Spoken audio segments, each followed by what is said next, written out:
Hi everyone, and welcome to our 13th weekly episode of Tailgate Talk. Our staff has decided on 4 days for our annual tours. We will modify the format somewhat this year, making it an earlier start with coffee in the field so that you can get back to harvest by noon. Also on the last day, we will have a hot lunch at the warehouse, which we haven't done for a couple years. Karis will have specific details following up in the video of the start times, locations, and dates. One last thing is to thank all our cooperators again for the fantastic job in all our plots. Karis is up next with Rhonda Chestnut from North Star Seed on a local forage update. Well, it's very important in an alfalfa stand to make sure that you respect the critical period for cutting.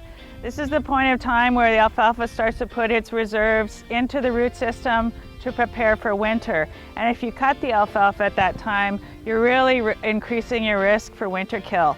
So the critical period that you should not be cutting is typically between August 15th and September 15th.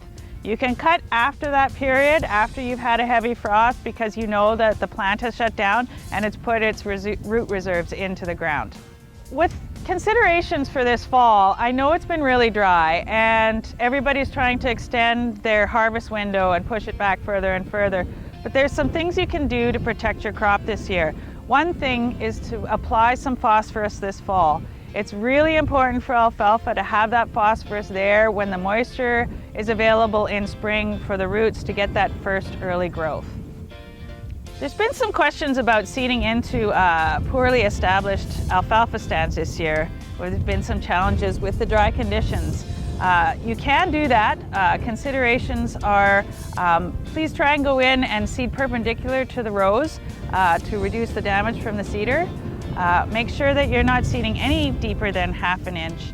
And autotoxicity shouldn't be an issue because it is the first year. Autotoxicity takes several years to build up in an alfalfa stand, and in this first year, you should be okay.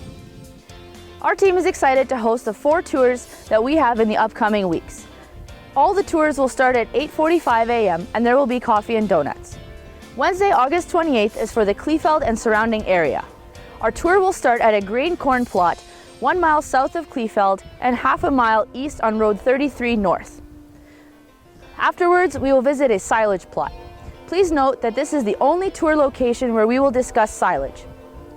Thursday, August 29th is for the Otterburn and Turon area. Our tour will begin at a grain corn plot ½ a mile north of Providence College. Afterwards, we will head to a soybean seed treatment plot to discuss Lumicina and new genetics. Wednesday, September 4th is for the Oakbank and Northern region. We will begin our plot a ½ mile south of Highway 213 on Lorne Hill Road at a grain corn plot. Afterwards, we will head to a soybean PKP nearby. Thursday, September 5th is for the Blumenort and Central area. Our tour will start 1 mile north of Blumenort between Penner Drive and Highway 12. Afterwards, we will go see a local side-by-side in soybeans. On that same day, September 5th, everyone is invited to lunch at our warehouses. This will be our official seed launch and customer appreciation day. Please RSVP for this lunch event by next Friday, August 30th. If we get 100 attendees by next Friday, we will get a dunk tank for Marc Hutlet for September 5th at the warehouses. Thanks so much for watching and have a great weekend.